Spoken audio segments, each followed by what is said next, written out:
Halo, assalamualaikum warahmatullahi wabarakatuh. Konten kali ini ada kaitan sama video sebelumnya.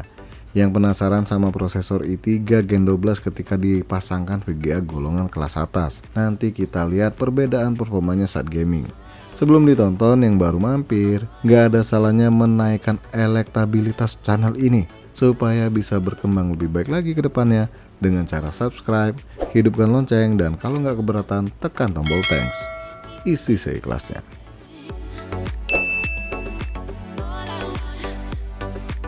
Sebenarnya saya udah lama banget ya pengen bikin konten ini ya. Tapi ya apa ya, lupa terus nih. Maklumin aja deh, kerja sendiri, kadang marah sendiri, ngomong sendiri, namanya juga sendiri. Apa nggak sedih? Udahlah. Dan unit ini bukan punya saya, tapi pinjaman dari Asus Indonesia. Waktu itu kalau kalian masih ingat, saya bikin konten rakit serba Asus ya. Maksudnya rakitan PC gaming serba Asus yang harganya hampir 40 miliar. Buset, mahal banget. Maksudnya 40 juta. Oke, untuk kebutuhan daya Nvidia RTX 4070 nggak gede-gede banget ya. Butuh power supply minimal 550 watt dengan konektor 1x8 pin dan TDP-nya 200 watt. Di sini saya masih setia pakai Core i3. Nggak setia-setia banget sih, pengen ganti, tapi dompet menghalangi. RAM 16GB 3200 mAh dual channel, NVMe 30 dari Samsung, ASRock B660M Pro RS dan power supply-nya 600 watt. 80 plus bronze dari Bitfenix. Gamenya saya taruh di harddisk nih. Pengennya di SSD ya, tapi ya itu dia, duit lagi. Ya disyukurin aja yang ada dulu ya. Biar bisa tahu bedanya, saya akan bandingkan hasilnya dengan Core i9 12900K.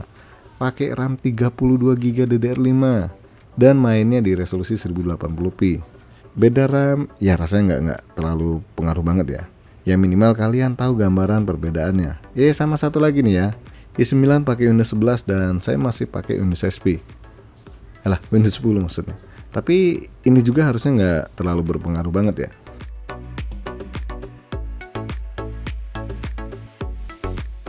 AC Valhalla di settingan ultra resolusi 1080p, beda frame rate-nya nggak jauh banget sih ya. Kurang lebih 17 fps nih untuk average-nya.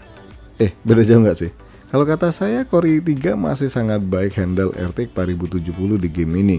Gimana kalau menurut kalian? Tapi kalau nggak salah, game ini memang lebih memberatkan kemampuan GPU ya. Jadi wajar hasilnya cukup baik biar kata pakai i3.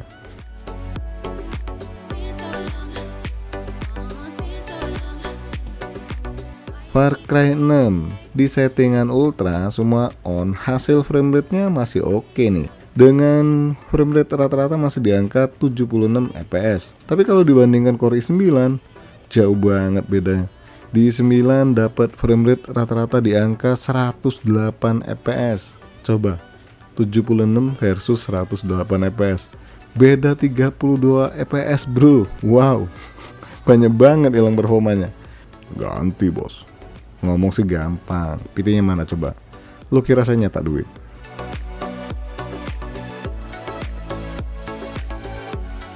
Watch Dogs Legion.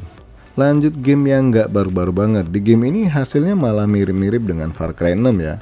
Settingan ultra. Prosesor i3 dapat frame rate rata-rata di angka 75 fps. Sedangkan i9 dapat frame rate rata-rata di angka 109 fps. Beda 34 fps. Kelihatan ya kemampuan RTX 4070 ketahan di sini. Syukur nggak sembarangan. Itu nahan boker ya.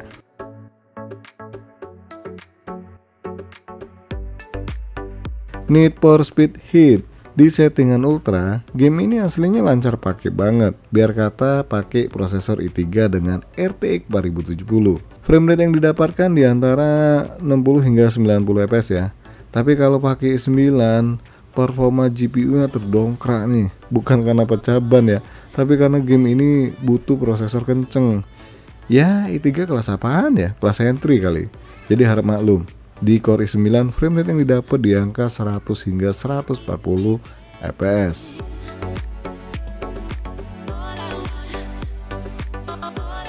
Horizon Zero Dawn. Sejatinya game ini lebih menitik beratkan kemampuan GPU dibandingkan prosesor. Dan satu hal lagi nih, ini kalau yang saya rasakan. Kalau ditaruh di harddisk kurang maksimal ya dibandingkan gamenya ditaruh di SSD. Frame rate yang didapat di Core i3 nggak jelek-jelek banget sih ya, di angka 124 fps. Cuma ya itu dia nih, berasa patah-patah ya, karena memang ditaruh di harddisk. Sedangkan di i9 nggak patah-patah alias lancar. Tapi wajar ya, saya taruhnya di SSD. Frame rate yang dihasilkan di Core i9 adalah 151 fps. Bedanya 27 fps ya, lumayan banget sih.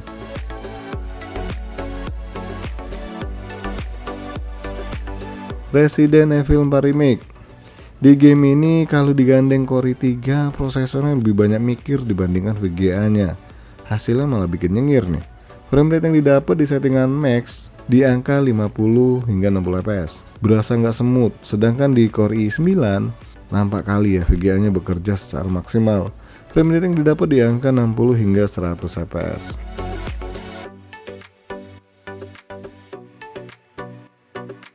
The Last of Us dengan settingan ultra nggak beda jauh sama Resident Evil Remake nih. Prosesor sama VGA sama-sama bekerja maksimal nih. Ya prosesornya rada susah ngimbangin VGA ya. Frame rate yang didapat di angka 60 hingga 80 fps. Jujur aja sih kurang nyaman pakai prosesor ini di game The Last of Us. Sedangkan di i9 kelihatan banget VGA-nya bener-bener maksimal.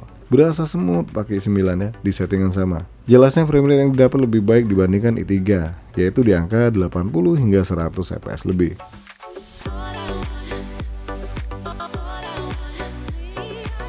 Dota 2 di settingan maksimal baik i3 maupun i9, tapi beda frame rate-nya jauh banget nih. Kalau nggak salah game ini lebih menitik beratkan kemampuan CPU. Jadi wajar kalau frame rate yang didapat itu jauh banget bedanya.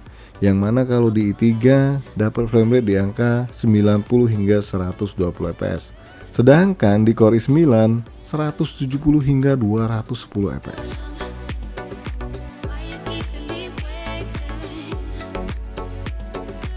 Warzone 2.0 di settingan ekstrim biar kata game ini lebih menitik beratkan kemampuan prosesor. Faktanya game berjalan lancar ya, di angka 80 hingga 100 fps. Ini pakai Core i3 ya. Tapi kalau pakai Core 9 ada kenaikan lagi nih. Yap, frame rate-nya naik di angka 100 hingga 125 fps.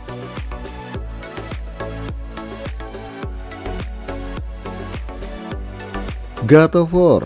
Di game ini frame rate yang dihasilkan mirip-mirip ya. Nggak beda jauh banget sih. Tapi kalau dilihat di video kelihatan kalau gamenya lebih smooth dimainkan di Core i9. Cuma kalau real mainnya, maksudnya nggak pakai perekam, saya ngerasain ya, itu nggak ada masalah loh, beneran lancar. Tapi nggak tahu kenapa hasil rekam videonya malah berasa patah-patah. Prosesornya mikir kali ya.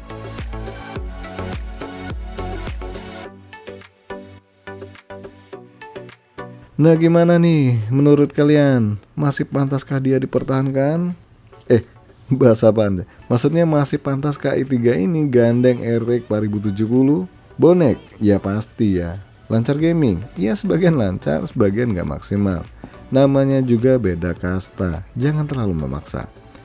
Tapi ya doakan ya, semoga saya punya rezeki biar naik ke Core i5 Gen 13 atau malah i9 sekalian. Amin. Oke guys, semoga video kali ini menjawab rasa penasaran kalian melihat prosesor i3 disiksa nih karena dapet pasangan yang gak setara. Jangan lupa untuk support terus channel ini dengan cara subscribe, like, dan share. Dan makasih udah mampir di MK Channel.